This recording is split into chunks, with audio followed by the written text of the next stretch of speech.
This is the G Podcast with your host, Tommy B. Hey, what's up, y'all? Welcome to episode 260 of This is the G Podcast. What's up, y'all? Oh, yes. Your weekly recap. Each week we do news, politics, pop culture, that piping our tea from the one and only Tanya B. Tanya B is in the building. Tanya B, how you doing? What's up, Tanya B? Yes. Tanya B's in the building. Talib Shabazz is back. Talib, how you doing, man? All is well, brother. All is well. New computer.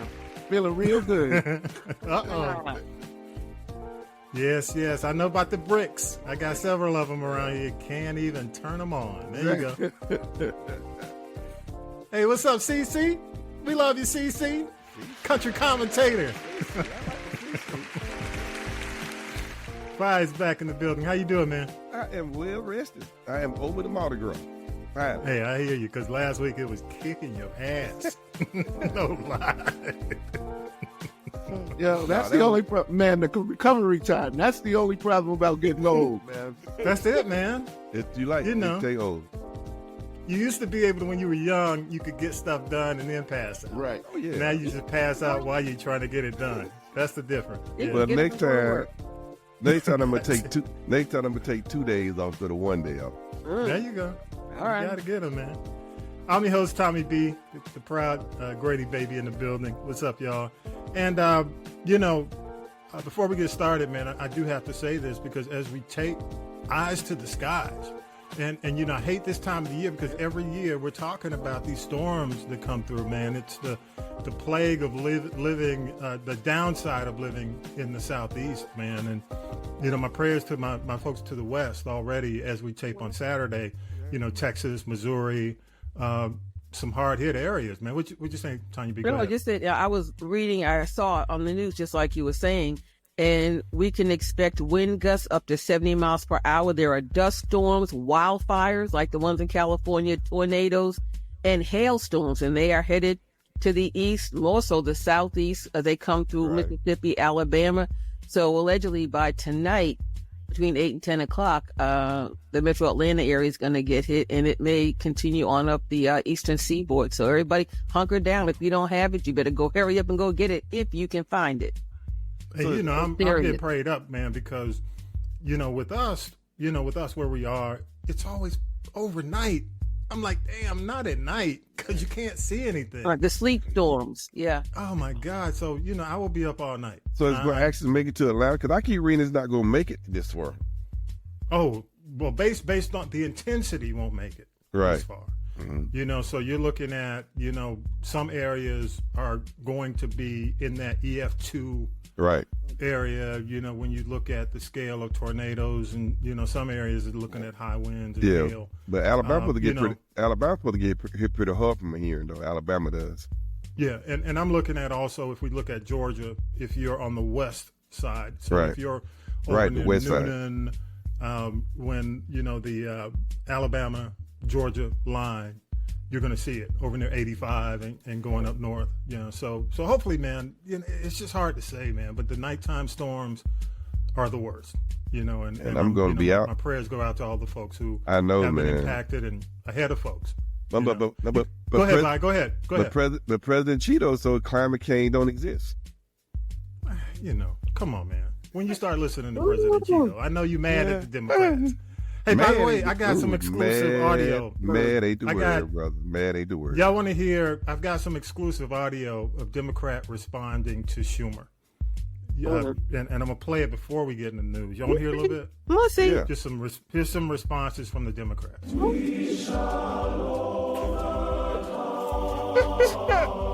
Okay, that was one response. Yeah, you want to hear the second response? Yeah, hear the second. Okay. Still laughing at the first one.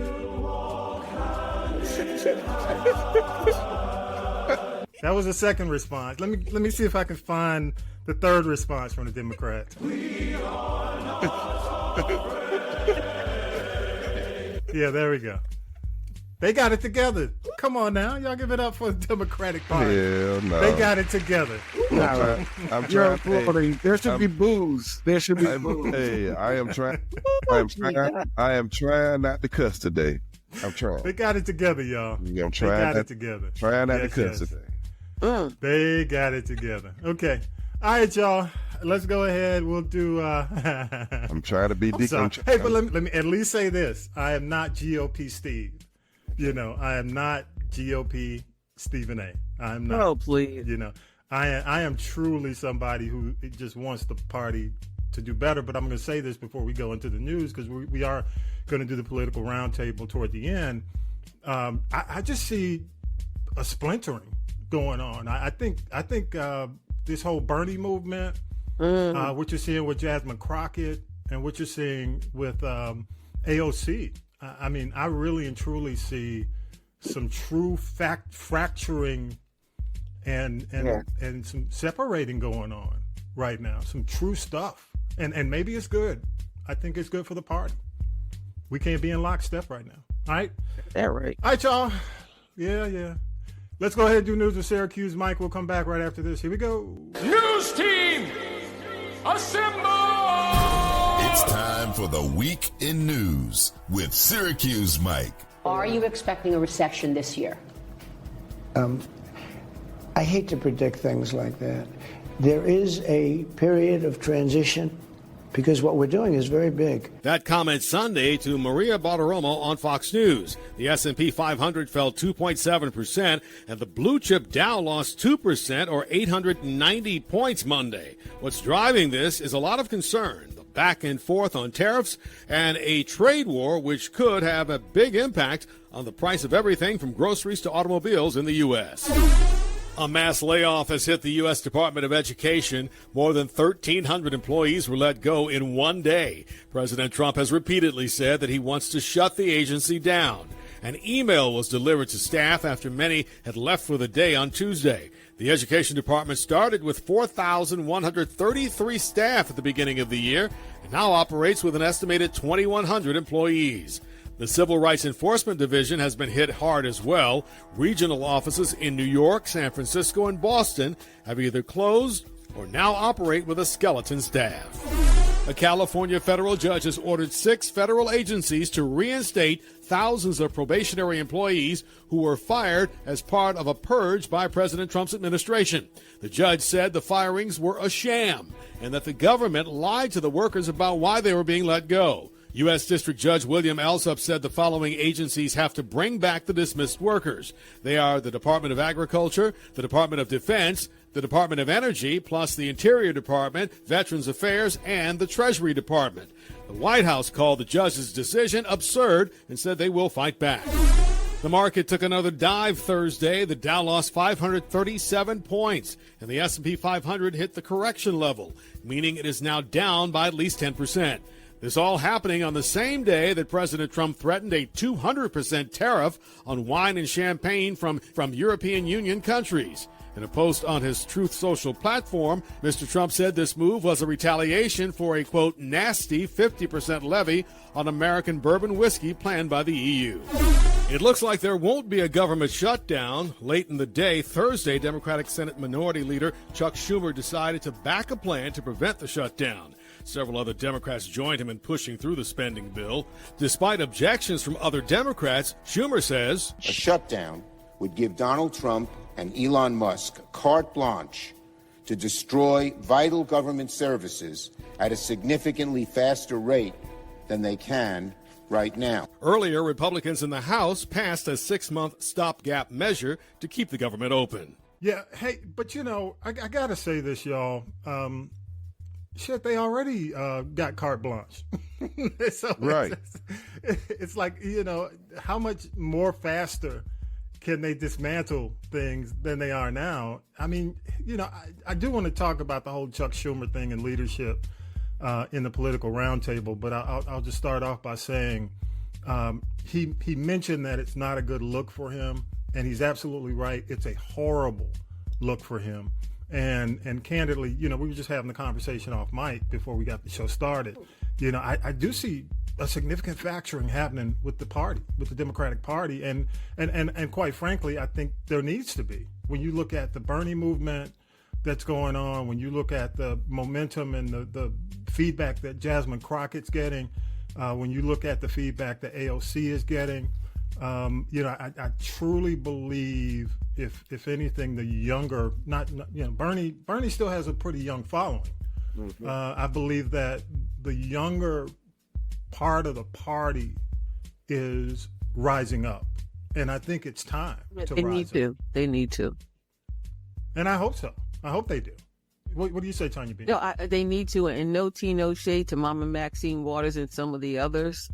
But there need to be some term limits here because they just kind of become dinosaurs. And, absolutely. The only thing I'll ever agree with that 4547 said was that Maxine Waters' district was an ish hole. Yeah. But what has really happened, and I don't know whether she's doing stuff very quietly that we don't know about. But, there comes a time, just like anything else.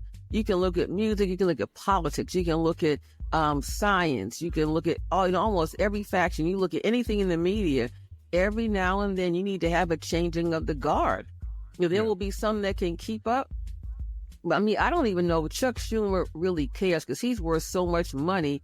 He could walk away today and not give two F's about what happens after, and I think it's time for a change and a shift. If you got, and then you got these rogues in here, you got, well, to me, two mentally deficient people running this country, at the end of the day.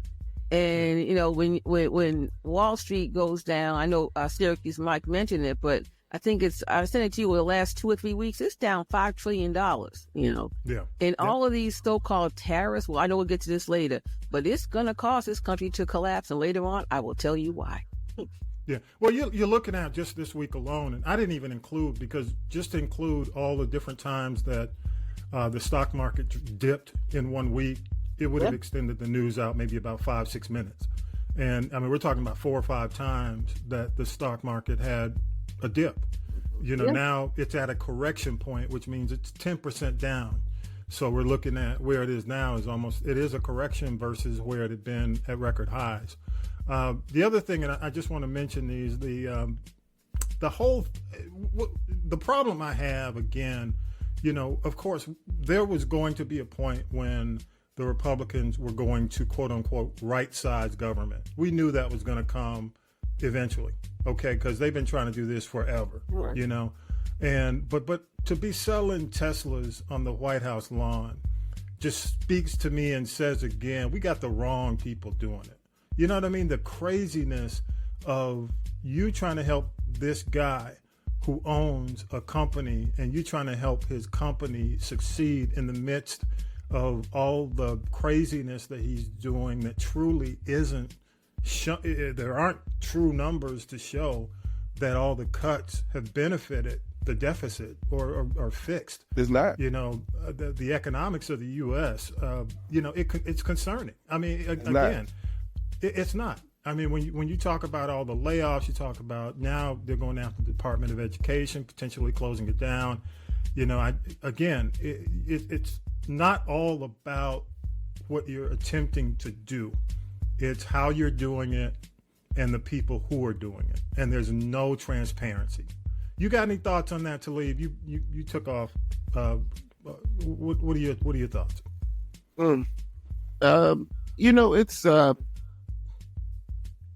It's terrible. Honestly, man, when you look at what's going on, understatement. Good. Right. The fact that computer everything. He said that at the.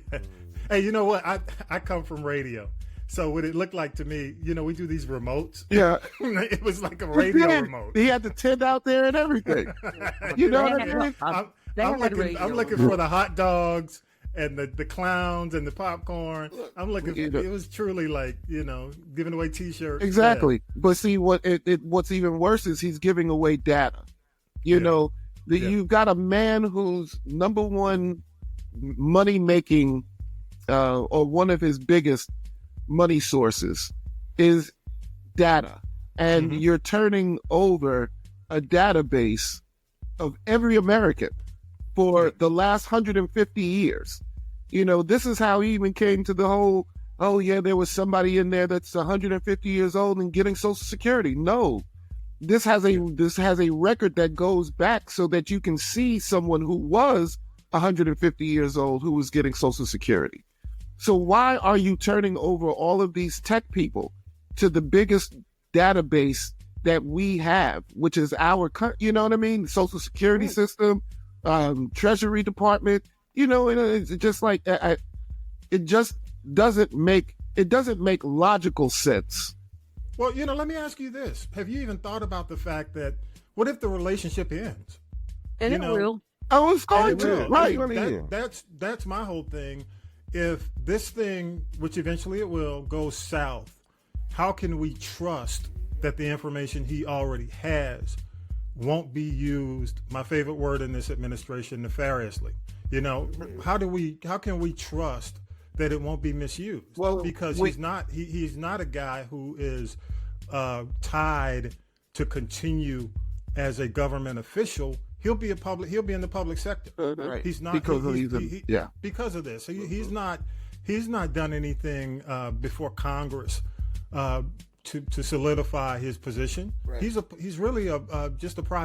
Exactly. Who's got a job. Right.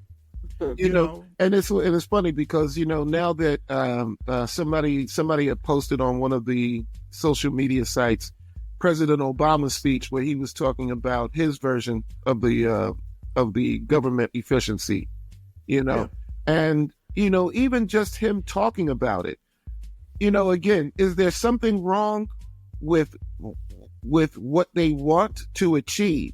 No. If the end goal is really about finding waste and fraud, then no, there's nothing wrong with that. And everybody in this country should be in favor of that. But once again, the way that you go about handling these things is totally in a haphazard, unorganized, unrealistic way. And you're touting the gains and the rewards that you tout are misleading at best, or just blatant lies at worst. They're just lies. Yeah. Lies. Ain't no misleading, just lies. Go ahead, let me hear from you, Vi. Go ahead. You can't say 8 billion when it's only 8 million. It's misleading. Yeah. That's a lie. That's right, a lie. It's not misleading, it's a lie. It's a lie. And then for somebody to say Hitler didn't kill people, the public, what did he say, Hitler didn't kill folks? It was the public. I said, dude, real? For him to say something like that, and this who you got cutting the government, because he can't relate to us. No. He got too much money, and I'm thinking, how are you saving the government when you're making tens and thousands, 100,000 people unemployment? So who you think gonna pay? Who you think who gonna pay them unemployment benefits? Yeah, and VA. My thing, VA is a perfect example. VA already can't handle them, and Social Security can't handle the job they got now, and you're gonna make them smaller. Yeah, that to me, make it make sense. Make it make sense. Yeah, that don't make sense. Exactly. I just say, God bless the judge who told him this is wrong. These people have to be reinstated. I hope that. My thing is, how long do they gonna get it reinstated? Because he's gonna fight it. So yeah, and see, and now it becomes a thing of ego. I'm the president. I can do anything I've signed is law. Not the case, and we all know that. But then when you have a judge to come behind you and say, this is illegal, this is wrong, you don't have the power to do this, these people get their jobs back, then his ego goes from 0 to 60. So that he's got to find another way to either mess with these people, mess with the judge, or just F with the people in this country. I think that's it. You can fire him, but you got to go through the process. You just can't write a letter say you fired. That's not how. And see, there was a time when you could, but this is not the time. It's about for me trust, and I think with the weight of how can I say it? The best way to say it is these are heavy tasks. Okay, with the type of task of someone who's trying to create government efficiency, you need people who understand the impact. Exactly. And I don't think they I know they don't, based on what I'm seeing. Do you actually because think they're having to rehire people, they're having to bring people back in, they're making mistakes. They don't understand the weight of the task. I'm gonna go to you, Tanya B, and then back to you. I'm gonna let you close it out. Okay, Vi said the VA is like years behind. If you want to get disability, you got to wait at least a year before they even review your case. Social Security, all of this stuff. So you have these people that you fired, and then when they get back, they're going to be that much more behind the 8 ball before they left, and they're still not going to catch up. So they're either going to be worked to death, get stressed out, and fall out, or, everything's just it makes it worse. I don't know how else to say it, but it's going to make everything that they have touched, that they have screwed up, it's going to make it worse. Well, one of you said, make it make sense. I think it doesn't. Exactly. Just make it make sense. Like the man said, he is Putin hope. It's like he's deliberately trying to destroy America while he's saying, I'm trying to make it great. No, you literally trying to destroy America. Yeah. You are literally trying to destroy it because you won't. Because he's working. I actually really believe he's working for Putin. I don't care what nobody says. Well, you know what? It's interesting you say that, Bob, because I've got, we've had friends of the podcast who live in South Africa, who are in South Africa, who listen to the podcast every week. And, as you know, well, you may not know, we didn't get a chance to put it in this week's news, but Marco Rubio basically said the South African ambassador is persona non grata. He's no longer welcome in the U.S. And this whole tension between America and South Africa's always been, post-apartheid, one of our closest allies. And even Canada, when you see all these relationships that are just being torn apart by this guy, I agree with you, Vi, 100%. If you're looking at it from the outside, it just looks like, how do you say it? It looks like this inside job to tear the country down and tear the country apart. So for people who are looking from the outside in right now, they're saying, what are you guys doing? Okay? Because, maybe this, who knows? Maybe he's a genius and maybe this turns out. He ain't no genius. But for me now, I'm like, oh shit, get your shit together. Tighten up. Right? Can't get it together if you can't spell it. Because it's like you're on the roller coaster and you can't see the end of it. It's just going off the rails. Yeah. Now make it mellow. Tighten up. For y'all who know about it. Yeah, right. I gotta give you 5 on it, but I'll give you £1. Appreciate it. Hey, I gotta say though, I'm gonna move on. Let's just move on. But I do just have to say, look, make it make sense. That's the only thing. Just make it make sense, y'all. You can't. Don't keep us in the dark. You can't. Hey, one last thing, and Howie sent me this. Hitman Howie, shout out to him. Because I want to be fair. University of Central Florida fraternities have suspended. The Sigma Chi's and Delta Upsilon. They're facing hit and run allegations. Go make that make sense. So but that ain't made national news. Well, it's on. I know it's in Orlando, but it is on USA Today, and I will say that. But now, at least from my standpoint, again, I go back to don't look at this as a local scenario.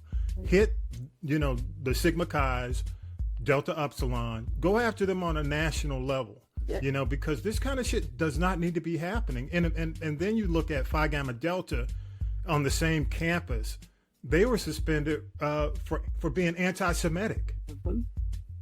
So, all this action, we hit the cues last week. Right. So, I don't want to make it seem like I'm just going after the Divine Nine. I'm going after the organizations because, it is. I mean, the difference between being fraternal and being Illuminati. What's the difference? You're doing crazy shit that's taking people out and killing people. Right. Imagine what we don't know about. Absolutely. The stuff that we don't know, because a lot of campuses, will hide stuff. It happens. A lot of these campuses where, they deal with it on the low. So, yeah, what were you about to say, Tanya? It's embarrassing. It can affect donations from the donors and benefactors. It can affect sponsorships. It can because it affects their bottom lines. And they don't want that bad PR. Yeah, I agree.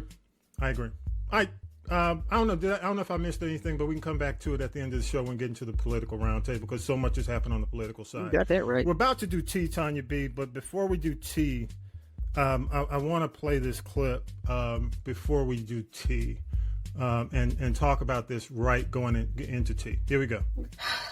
You guys, for the past almost 3 years, I have been living in my car.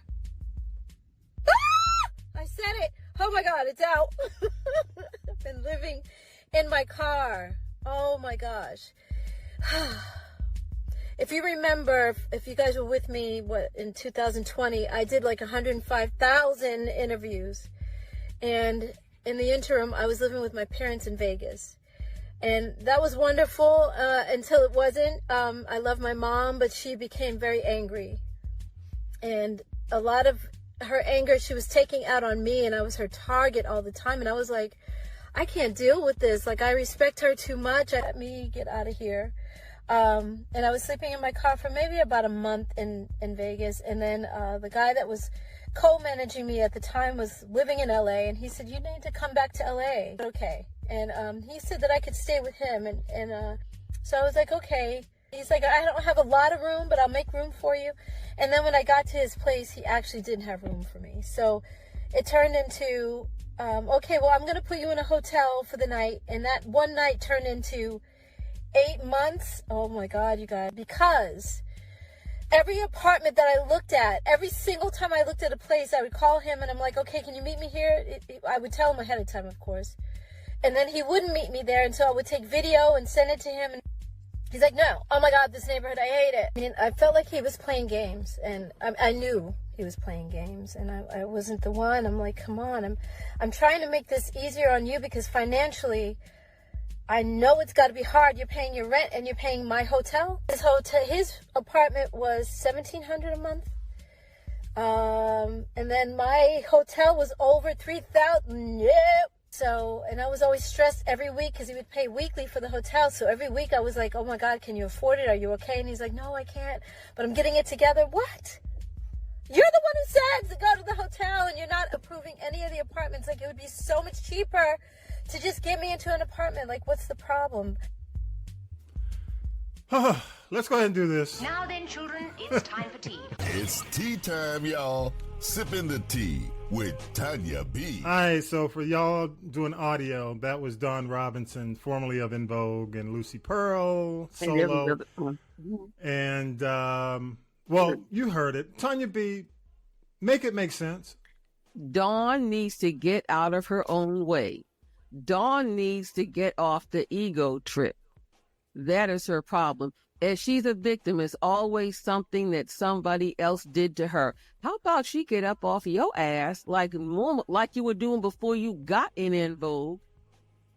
According to Terry Ellis, working at Ralph's, pushing grocery carts, and get a job. She does not want to. She still thinks she is living up here, and she's not. While you see the other members of En Vogue have carried on ever since she left or got kicked out. Even Maxine Jones saw the light and returned to the group. So now Dawn is like, oh, poor me, woe is me. Your mama probably put you out because you crazy as she is. And then, again, she's depending on somebody else to put her up in an apartment. Really, girl? How about, it's almost like she thinks she is beneath working. And you have, like, I look at, what's his name? Jeffrey Lewis, who was Eldon from The Cosby Show. He went and got a job to take care of his family.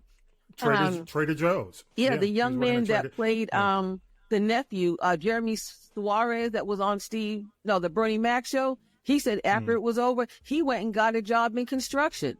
She don't want to work. She wants people to give me an apartment, give me this, give me that. People have offered her things that made it very easy for her to still do singing things and do gigs and audition, but she wouldn't take it. There's no reason why, like a lot of people do, go back, make some money. You know what? You're going to be somebody's backup singer. I guarantee you people would not recognize Dawn Robinson if she was singing backup for Patty or I'm not saying Anita Baker. She off the scene now. Anybody like that. So, well, I'm going to say this, Tanya B. Her ex-husband stepped in twice after this story, but lately he said, look, he works, I think, for Hilton. Yeah. And he offered her a job doing sales for Hilton hotels in the hospitality industry because, he feels like her high profile, Right. personality would work in the hospitality industry. I don't know if she responded to him because this is the most recent story. But go ahead. Well, flexibility. And then at first, Jermaine Dupri said, okay, come to Atlanta, you can be my assistant. But of course, that was beneath her. But then even he said, you know what? She needs to get out of her own way. And then somebody, I said, and remember I said to you, wait for the GoFundMe to start. Well, it had started. And then there was even somebody who offered her an apartment for a year to take care of her rent for a year. But see, in that year, Dawn, you have to get up off your behind and become self-sufficient. The days, she just wants somebody to take care of her. And she doesn't want can I clarify one thing, Tanya B? And I'll throw it back to you. Mm-hmm. There are people who are saying she's happy living the car life. Car life, as she mentioned it, she doesn't want people to cry for her because she likes living in the car. But she should have stayed off social media. What's that? She should have stayed off social media talking about it if she was happy with it. But go ahead. Yeah, but my point is this: it's not safe.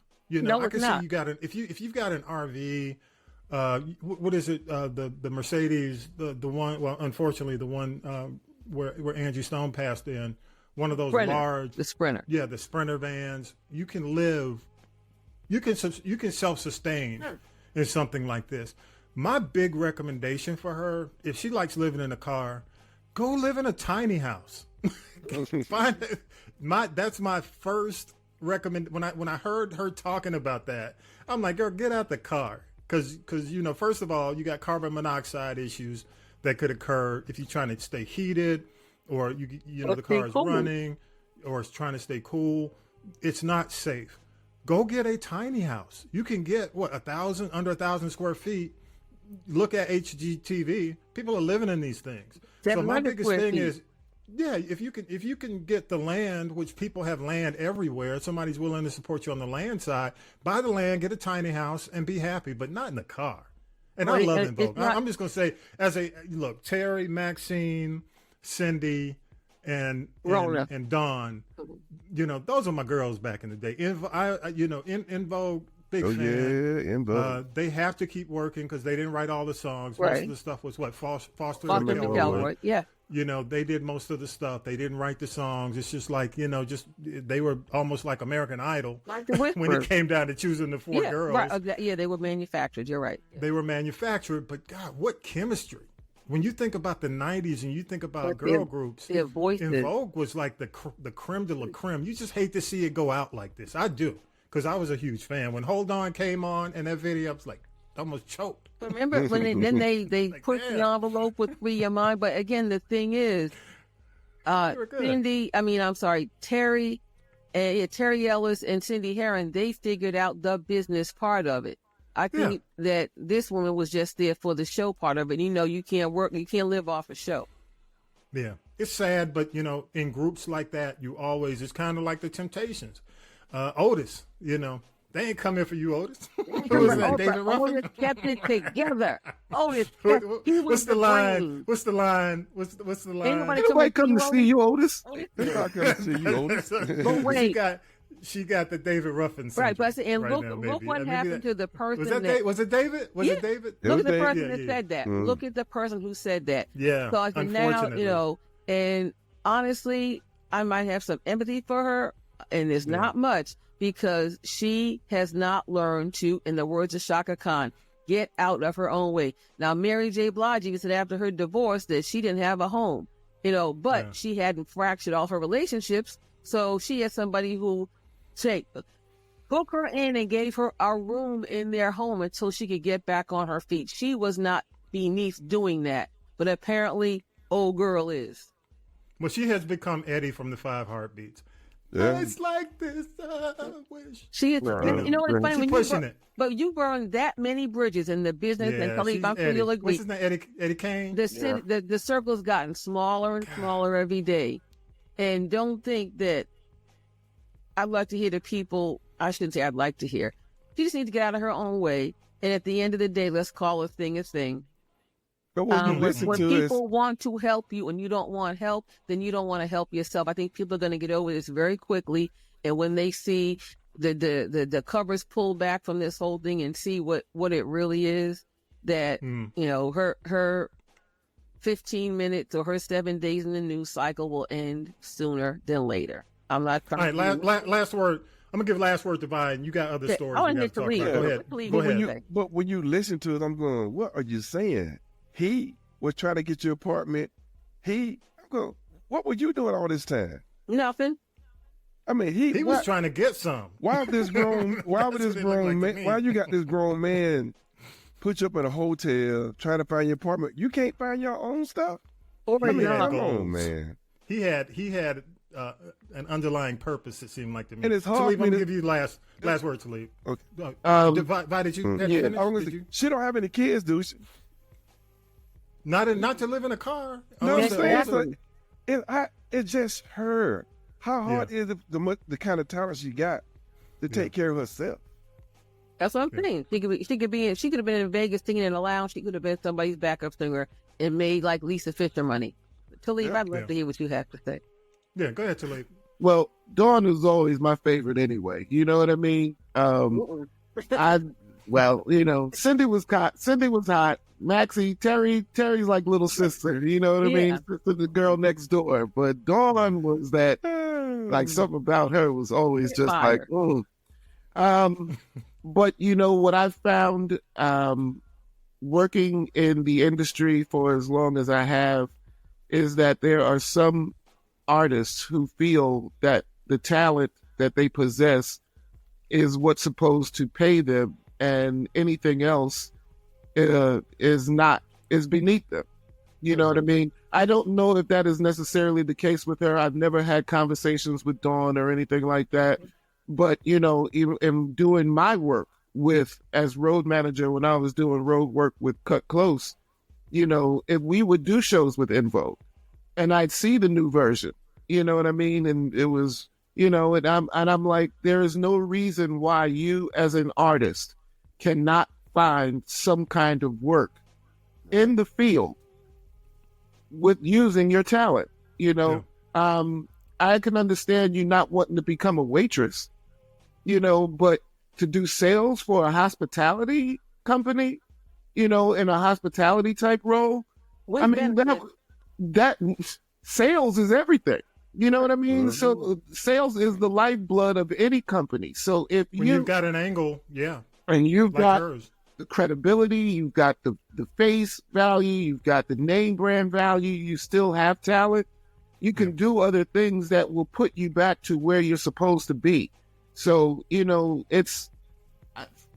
I really don't know what to say about that one. You know what I mean? Like, what is happening with I'm really just hoping for a wellness check, you know, on her mentality right now, because there is no reason why a woman who still looks like she does and has the talent like she does to just accept what she's given and think that's, you know, that's everything. I don't get that, you know.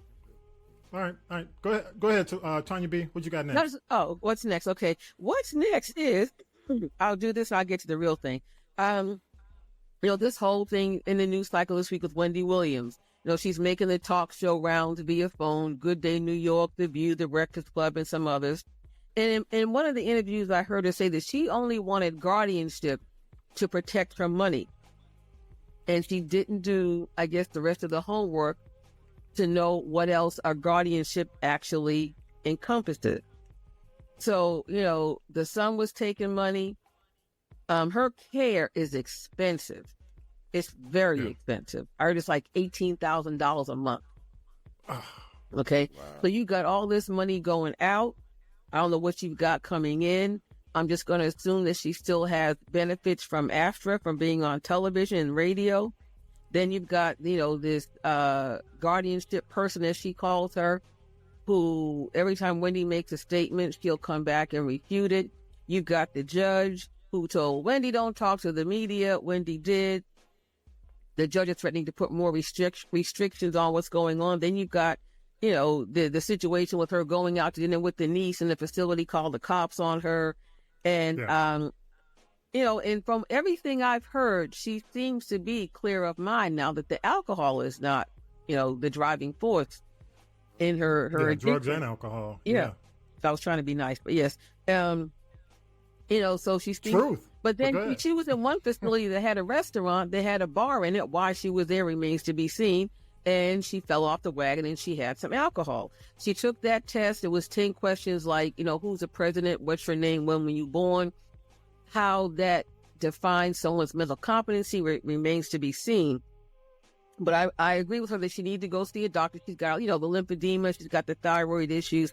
But, something in the back of me is saying, while she was on her way down, the son didn't help, and he should not have been given. I'm glad they didn't give him authority over her funds, because he was spending money like crazy, which was kind of what started this whole thing with the bank. And then you've got the ex-husband now who's broke. The baby mama left him. His world is falling apart. Well, I have bills. I don't have any insurance, blah, blah, blah, blah. But again, that's karma. Somebody else, ego. And I'm kind of wondering if, I'll say some of this was not, and I don't want to call it a ruse or, it's not, I wouldn't call it a scam, but another way to protect her money. Because as soon as... I want to say something, Tanya B. I know where you're going. I just want to say this. Has anyone seen the movie I Care About You a Lot on Netflix? I've seen it pop up. I haven't watched it. If you have not watched that movie, now it is a movie. It's not a documentary, but it is based on how that industry runs, the Guardian industry.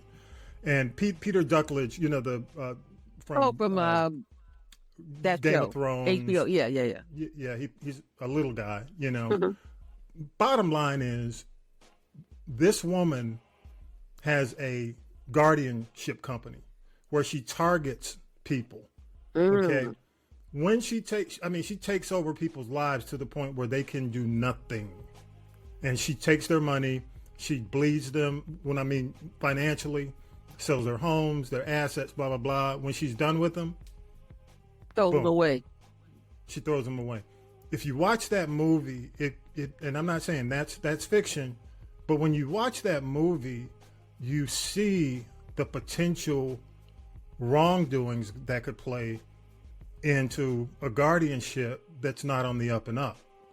I mean, people are helpless because once you sign yourself over to a judge, if you get signed over to a judge and people say you're incapable, done. You're done. They take your phone, they take everything, and it is like being in prison. Yep. So I'm just wondering. I mean, it does when I hear her story. I hear her doing these interviews. I do wonder. I'm like, damn. Considering the amount of money she has, considering the number of people she pissed off, potentially. But go ahead, I want you to finish. But maybe people who are in the podcast audience have watched that movie. A friend of mine said, hey, you need to watch that movie. And I watched it. And I'm like, damn, what if? But the name of the movie is I Care About You a Lot.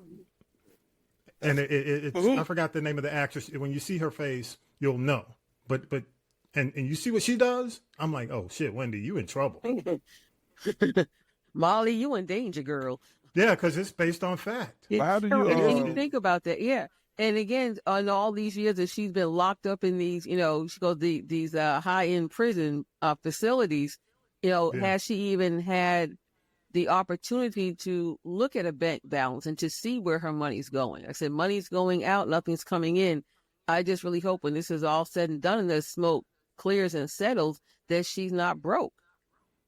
Yeah, but when people start to slip and relatives step in, you have to have people, if you sign your life to people as beneficiaries or caregivers or guardians, you better know they're going to take care of you. Right. Because it could happen to any of us. I mean, we could be driving down the street, bam, here comes a big truck. Next thing you know, you're quadriplegic, and next you got the next of kin or somebody you're connected to taking care of you. Right. And you got to know they're going to take care of you. Exactly. Right. Yeah, but who picks the person out for you? Do you pick the person or did the judge do? I think the judge picked the person. Did they? Well, not? if you don't have someone, if you don't have a will, if you don't have, all that signed Stuff in order in advance, your stuff in order, then the judge is going to step in.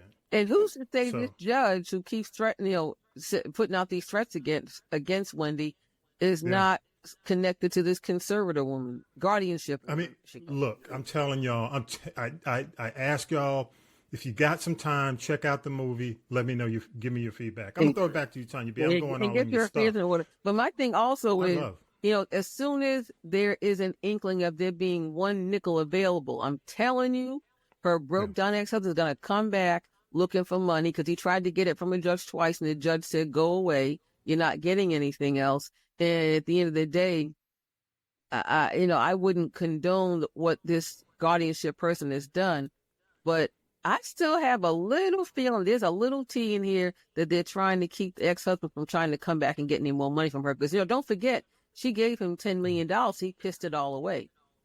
Wow. Hey, let me ask you, though. Like Nicole Murphy. Did you hear the interview, Tanya B? I was listening on The View. Did you hear it? I listened to the View interview. I listened to Good Day New York, and she called into TMZ, and even the Guardian's lawyer was, lowbrow threatening TMZ.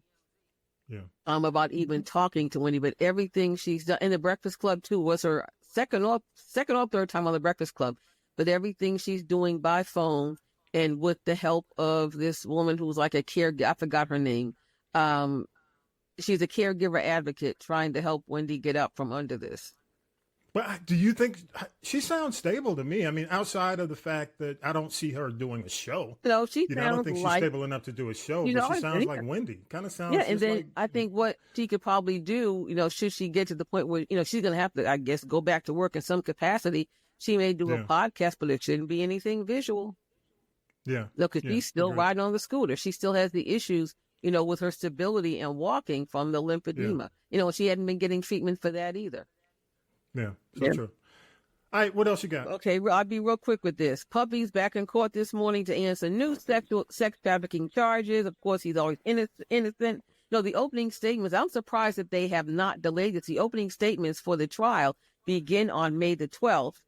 And now his lawyers are trying to get the Cassie video kicked out as potential evidence in the trial. They're saying, CNN doctored the video. CNN said, no, he didn't. But if that were the case, don't forget he, gave that BS apology on Instagram for his behavior in the video if he didn't do it. They're calling more than 20 witnesses. A lot of people have been in fear for a very long time, because of the threats he sent to them directly or through other people. And they really want these folks to, I think if they testify and they show this video, and anything else, don't forget the feds got everything. Anything else that is there, it could be the beginning of the end for him. And I just want to say shout out to, Biggie's mom, Miss Valletta, passed away a few weeks ago.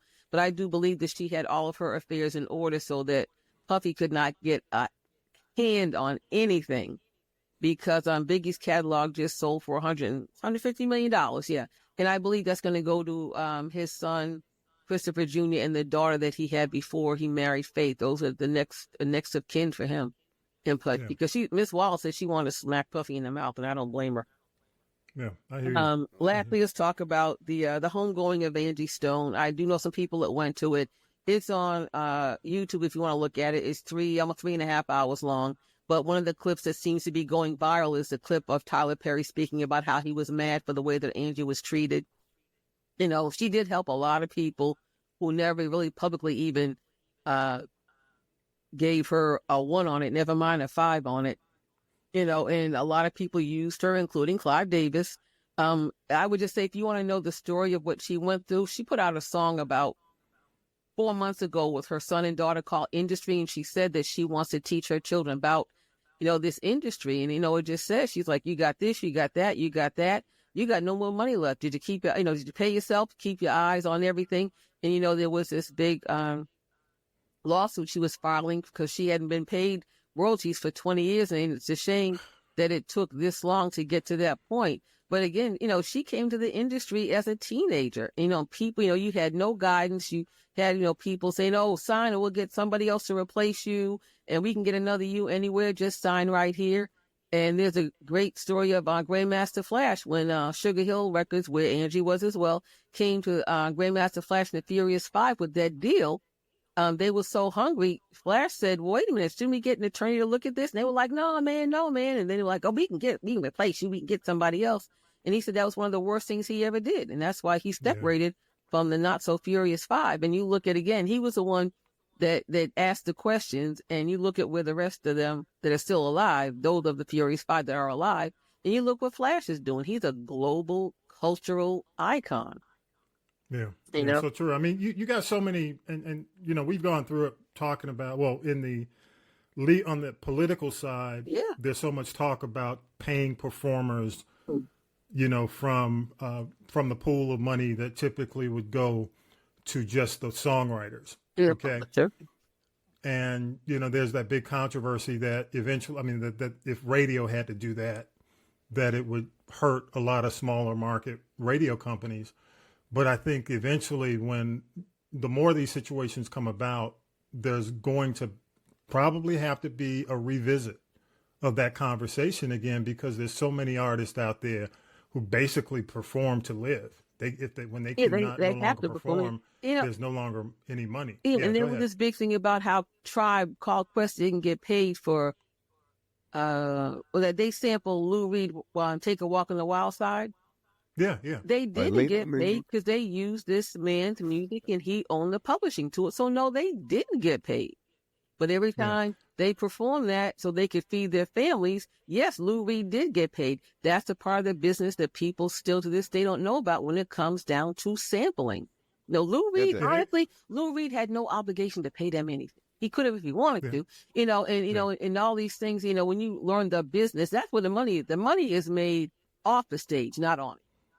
Well, you know, and you know this, Talib, back in the day, sampling, you know, a lot of guys didn't understand the legal ramifications, so they were just sampling their ass off. Yeah. That's how, permission. George Clinton, that's how George Clinton got paid, because eventually he had to circle back and say, hey, you owe me this, Snoop, you owe me this, Dre, you owe me this, because people were just sampling their asses off, and they weren't thinking about, hey, you know, you got to pay the people you sample. Right. Go ahead. Yeah, I was... then you Vi. Yeah, because that happened when I think Puff Diddy did a Sting song. He asked for permission. Sting said, I told him no, and he did it anyway.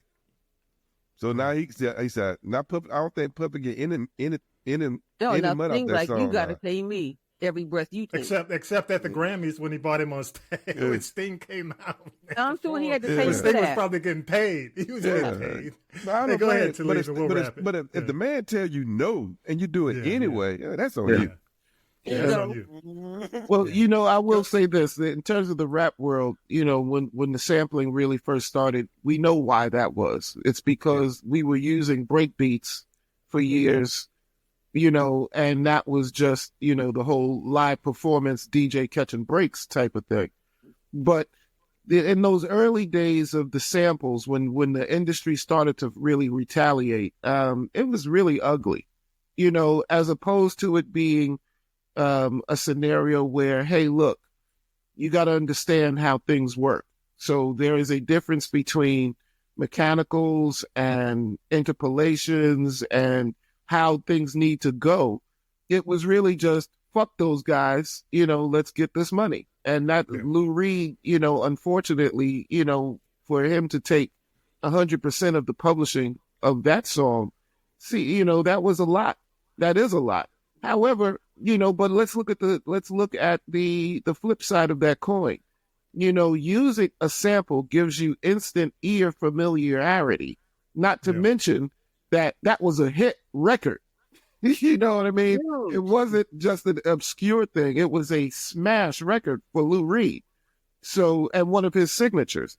So, yeah, you know, the fact that they used the song like that gave them instant credit, and instant familiarity. And because of that, they were able to do a lot more. So, you know, you got to kind of treat the sample at that point like a loss leader.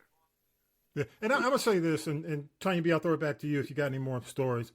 But finally, you know, it was a two-sided coin. Mm-hmm. In some cases, it helped the original. Yeah, where some artists who had been obscure came back into the limelight because of a sample. Yeah, you know, so there were situations where artists would thank hip hop and say, you know what, people wouldn't have, a new generation got exposed to my music because of those guys, and they worked it out. Aerosmith. You know?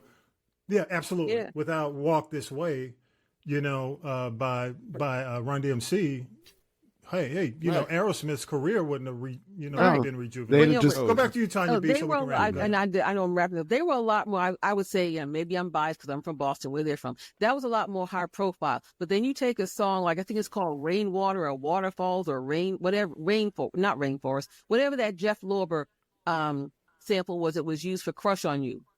Okay. Oh yeah. That Jeff was one Lorber. of those obscure records, or people that take album cuts and they use a sample. And I think if you use so nobody really. That brought Jeff Lorber had his own audience that wasn't hip hop or R&B because he's a jazz dude, but it really made him. He said a lot of money. And that was kind of like you have people like Stevie J might be crazy as all outdoors, but when it came down to the talent and him finding those samples and loops and and making these hit records, you got to give him that.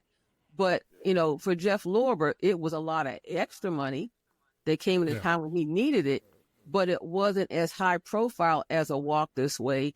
And truth be told, we know, being insiders, we know about Lou Reed, but that kid up in the Bronx that heard Tribe probably didn't know what a Lou Reed was. But the thing about it is, when it's one thing, like Patrice Rushen said, when Will Smith came to her asking for permission to use her Forget Me Not sample for Men in Black, she's like, that's not a sample. You're using my entire track. That's just like Rogers and Edwards with Rapper's Delight with Good Times. They used that whole track, and they should have gotten credit for it. Yes. like Okay, I'm off my was pissed off about Through the Fire and Kanye. Exactly. Real quick, and then you can go on and wrap it. Okay. On the other note about not getting paid, the situation with Jamie Foxx and the Jamie Foxx show, where the guy who basically the one Bentley Kyler, who does a lot of black shows. Mm-hmm. Right. Yeah, he basically said he wasn't getting paid. Basically, whereas he's getting money from Martin and all these other shows, he still has not been paid for the Jamie Foxx show, because whenever he goes back to WB and asks them about it, they say, "Oh, we're still in the red for the number of years that show has been in syndication." They're in the red. They tell him that we still have not made our money back, so we can't pay you. That's the kind of mess that even the record companies do the same thing. Record companies do the same thing with a lot of these guys who are attempting to go after money for samples. I'm gonna go ahead, Tanya B. No, Vi asked about the forensic audits. A lot of them, I don't know about Bentley, Kyle Evans, but a lot of these, I say even some of the R&B and hip hop artists, and perhaps Talib can speak to this, they don't have the funds to hire a forensic accountant to do all that. The label's not going to do it. And, just to go back, what you talking about, how, artists getting paid. How about the record label takes a lot of what these artists should be getting? So they're double, triple dipping because they all own a piece of all of these Spotify's and Amazon's and Pandora's. Right. So they're double dipping by taking money from the artist, and, they hold it, and they might give them a tenth of a penny. So let's look at these labels, because they're doing that because they're not making money because nobody buys records anymore. Well, no, that's not necessarily true. The downloads are still happening. Downloads are still happening. You know what I mean? Yeah. But the whole thing is that where is the accounting for the downloads now? Right. That's the real question. The labels are taking it because they own the services. Right. Yeah. Exactly. Yeah. I know that why Snoop Dogg, he took all different music on Spotify. Did he do that? Mm-hmm. Snoop Dogg, took it off. He took all different music off Spotify. He took all until they can come to some kind of better agreement. Yeah. There's a new one out there. He put it on that streaming services. Tidal, I think probably. He put it on streaming service. All right, Tanya B, what else got next? Let's wrap it. Not so much. Just that a lot. How a lot of people in this entertainment industry, they drink a lot, and I think a lot of people are going to stop drinking. And those who are alcoholics are going to have to go cold turkey and smoke a lot of cigarettes, because with this whole thing, with this 200% tariff on European wine and champagne, a lot of people, I know people are already, first of all, how are the bars going to survive? First of all, that's going to affect people's jobs. Okay. The other thing is and one of my neighbors said, I'm getting in my car, I'm going to Tennessee and buy a whole bunch of Jack Daniels, all this stuff, and it's interesting that a lot of this high-end alcohol, these rappers are putting videos to make themselves look, so. Mm-hmm.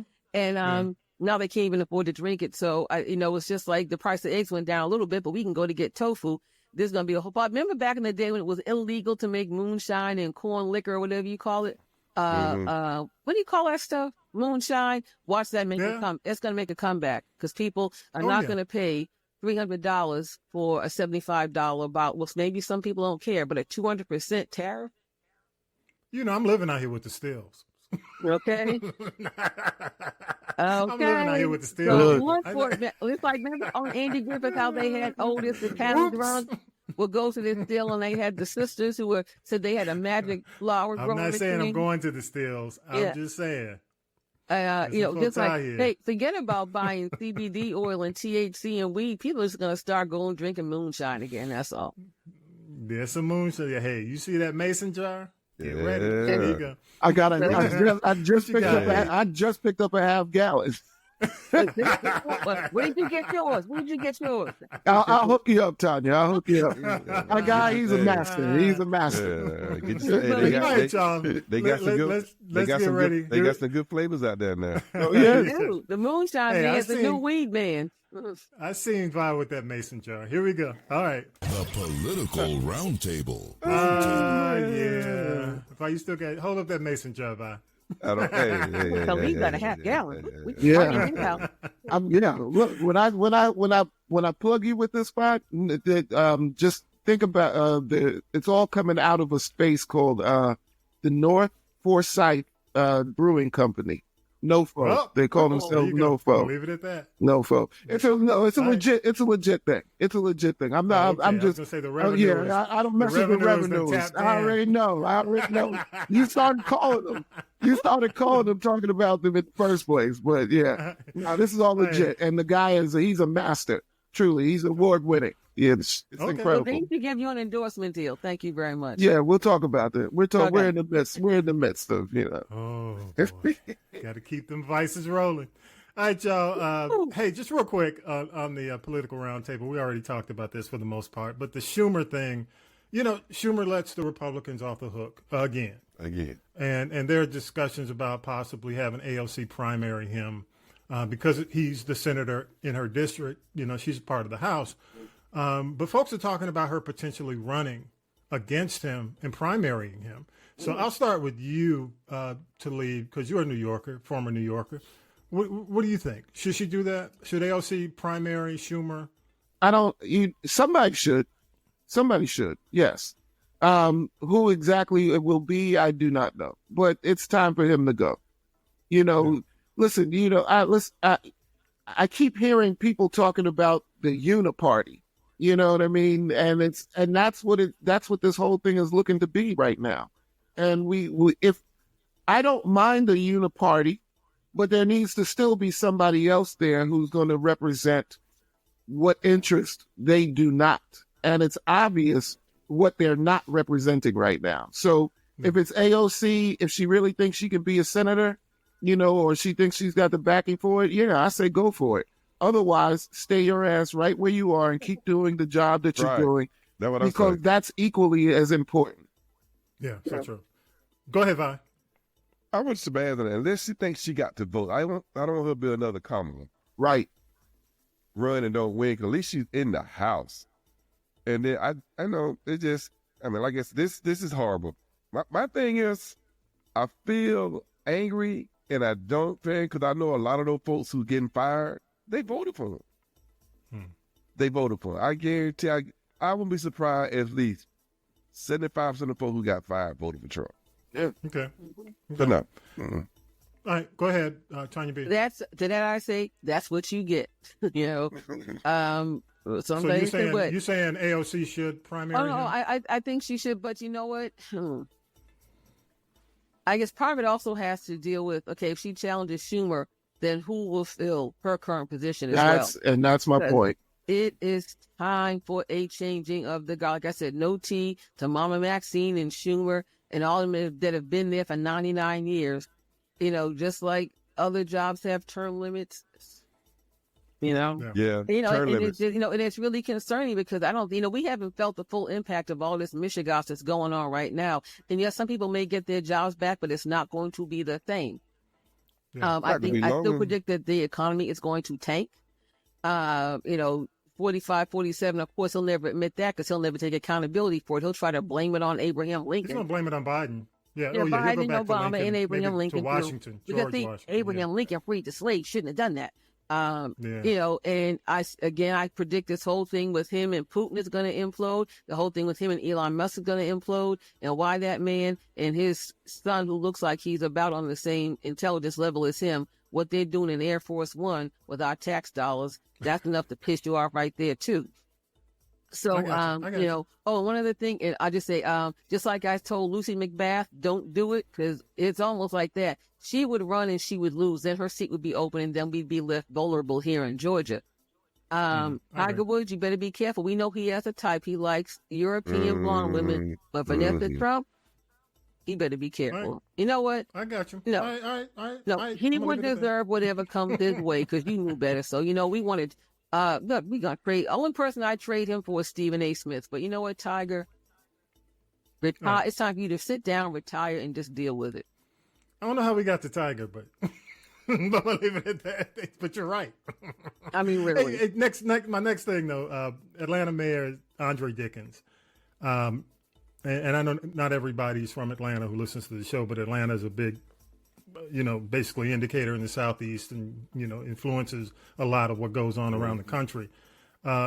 He announced the fact that he is running for a second term.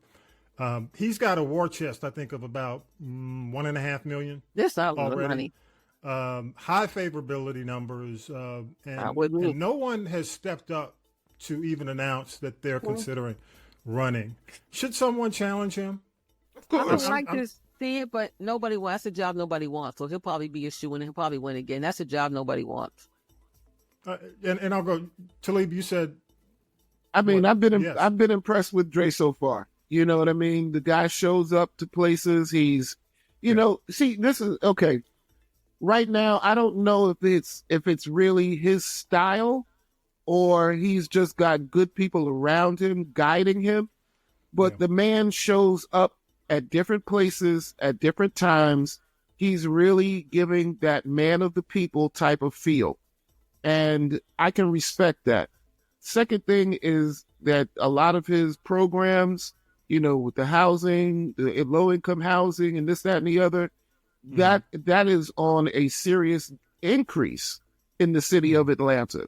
And, he just seems to, I like the fact that he's older, but still youthful. You know what I mean? So, like I said, I think that he should run.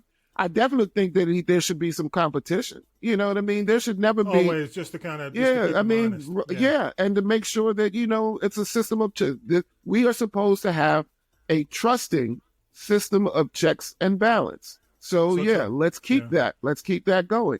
Plus, we might find somebody that might do a better job. But so far. And I'm going to say this, and I'll go to you, Vi. I think he has done a great job because of what you said. When we had the crisis with the water pipes, that were breaking all over the city, he would go out. He was there. He was on site. The only thing I think that has challenged him has been the safety that Cop City police. Cop City. Yeah. Cop City's probably been the most challenging issue, but I think that's going to be an issue that's going to affect his. How do you say it? His polls with the progressives. Mm-hmm. Like the progressive movement is going to fight him the most. Yeah. The middle of the road Democrats and the more conservative in the city of Atlanta will probably go in his favor. Yeah. The only other person I think may run is Norwood. And she's lost how many times now? And that's the white female. Because now Atlanta is probably the closest to 50-50 or less black to white. Yeah. It's lost a lot of black population. So the only other thing I would see would be Norwood potentially jumping back in because she feels that she can appeal to the white grievance in the city of Atlanta. Right. That's the only buckhead. That's the only buckhead. Yeah. Yeah. Quite frankly. Yeah, because the ones that are moving into the West End, they're not worried about that. I'm moving. I'm buying a home, right? So every day I get in my car and I drive around different neighborhoods where I think I may want to live. And I see the pockets of gentrification. And I cannot tell you, like, I never thought I'd see somebody who didn't look like me on Sylvan Road. I know it. Okay. Let me tell y'all. Oh, go ahead. Because I got Lee and White, Donnelly Avenue. That's already been taken. It's just, I mean, even going out Hamilton E. Holmes and going out Bankhead Highway, I'm like, what in the entire hell? Maybe I need to get myself a renovation loan to go fix up something and live in it. But let me say this to you, places where you would least expect people to live in, some of these places that have, lower income residents don't have the $800 and the $1,200 taxes. They got $5,000, $6,000, $7,000 a year taxes, and that to me is crazy. That's crazy. Well, I'm gonna say this as a native, as somebody who grew up in the city. I mean, some of the stuff when I see white women jogging with the little baby dogs, earbuds in with no fear. The L's from Legally Blonde. Running in some of these areas, it blows my mind because it's these areas where the projects used to be. And I will say this, and I tell people, keep in mind that it may be that way by day. Sometimes it's like that Stephen King book, that movie. Sometimes they come back. The brothers, I'm telling you, and that, I'm just here to tell you that know the history of where you're moving to and know how long the change has occurred, because in a lot of cases they don't even, how do you say, the bodies underneath have not even been moved. And I don't mean that in a, I know what you mean, supernatural way. I mean, it's just some areas have this generational curse. You got to know where you're moving. You got to understand where you are, because I'll say this, they didn't understand Atlantic Station when they built that place over, you know what I'm saying, Talib? Yeah. There's some areas where they wondered, I'm like, wow, guys, why are we having this crime? Why are we having some of this stuff happen? Blah, blah, blah. Right. Or even, I grew up around Grady Homes. They leveled most of that, and they gentrified a lot of that, Fourth Ward. And I tell people, I'm like, look, if you see stuff happening, just out of the blue, because sometimes they come back. Oh, yeah. Well, let me just quickly leave it at that. Go ahead. Last word. Okay. I talked to this new council person in Ward 1 where I work. His name is, I forgot. Anyway, Wentworth or something or other. And, there was on McDonough Boulevard near the federal pen. If you go down toward the Lakewood area, it was a General Motors plant there. You know what I'm talking about? He said that is going to become another Atlantic Station. So if you live there, don't move. If you can buy there, which I might do, go ahead and do it now, because that is going to change the complexion of that entire neighborhood. And it tells you who they're catering to when they say they're going to put a Publix down there. Because, we go, Peanut and them do not go to Publix because their prices are too high. They go to Kroger on Cleveland Avenue. They go to Walmart. They go to, Ollie's. And it's a shame because even Dollar General said they're experiencing a lot more shrinkage because the people are coming there to buy their groceries. They're not seeing, they're seeing them, but they're seeing them coming there and boost and not pay.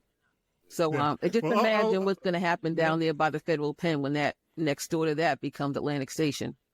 Tanya B, I drive that route going, when I don't want to get on the highways ever. I don't blame you. But that's my back way to downtown Atlanta. I drive through it and I'm seeing the L's from Legally Blonde running with the Chihuahuas. It is mind-blowing. Wow. And you never thought that? It is mind-blowing to me. It's mind-blowing. After growing up there. Right. Is it mind-blowing to you that you would see new rebuilds or people that they don't care about the house, they want the lot. They tear down the house and then that's existing on the lot, and they're putting up these $500,000, $750,000 homes, and you got the person next to you in a bungalow. Yeah. It's happening all around the federal pen. Yeah. It's happening all around it. Yeah. But it's mind-blowing. And any other natives, I'd love to hear from you, because I drive through the city now, and it's mind-blowing considering what it used to be. You don't recognize. All right, y'all. Let's go ahead. time to wrap it up. This is the G Podcast. All right, y'all, we'd love your thoughts again, especially some natives. Hit me up. I'd love to, get your thoughts on what you're seeing around the city. Scan the QR code. Our logo has it on there. Social media links. You can leave feedback. Go to our social media, leave feedback, leave voice messages, whatever you need to do. I promise, I told you I'll play back the best. Don't forget, 25 for 2025 is still going on. Also, y'all, I reminded everybody, we are a Spotify podcast. So it's free. It's free, y'all. You can go there. Just follow us on Spotify. I remember every week to tell people to follow us on YouTube, but the video is also on Spotify. So you can get the video version and the audio version on Spotify as well. So go there and support us. Final shout outs.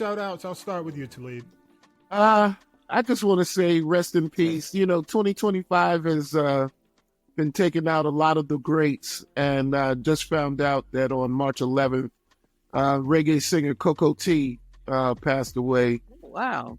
So, he had a song, Sonia. He had another, he did the Pirates Anthem with Shabba Ranks. I mean, anytime you hear like somebody do a 90s reggae, you're going to hear about 5 or 6 Coco T songs. So sleep in peace to him. Gotcha. Tanya B, you got any shout outs? Just, everybody in the DMV and everybody back in Boston and everybody who hears me, all my people, 25 for 25, just send us 50 cents a day or $1 a week or $5 a month. And that's how you do it. Check that QR code. Check out the Birdwire, the best new and classic independent music anywhere. Yeah, absolutely. Country commentator, CC? Yes, my shout out to all the people who are 50 and above. Enjoy your life. Do not wait. Live every day as it's your last. And I will say, get some sleep. Because your ass cannot go 24/7. When you die, you sleep. Worry about that. Right. Sleep when you die. Right. Sleep. Rest your body. Try to go without some sleep. Hey, how did it feel, Bob? Hey, brother. Yeah, brother. I ain't what I used to be. I can admit that. You be moving like Tim Conway, Carol Burnett. For those in the know, back in the day. If you can. All I can say, when you get that, just don't sit long. Stay on the go. Yeah. Nah, stay on the go. Keep moving. That's the key. Keep moving. Keep moving. Keep it moving, but damn. Okay, I hear you. All right, y'all. Hey, just quick shout out, man, to all my folks, man. Again, if you're in the pathway of these storms, man, and again, by the time this has played, hopefully everybody will be fine. But it's spring. I know we're in that severe weather pattern. Just make sure you do all the things to prepare within your household. Have the radio, weather radio, all that stuff. Go ahead and stock up. And I hear they're giving some away free in a lot of cities right now. So there are situations where if you don't have access or the funds, check with your local government. And in some cases, they're giving them away free. Fire station. Right? Fire station. Yeah, fire stations especially. There you go. All right, y'all. With that, episode 260's in the can. Gotta say peace. Power to the people, y'all. Have a great week. Peace out. You've been listening to This is the G Podcast. This is the G Podcast is a production of the Castropolis Podcast Network. Thanks for listening.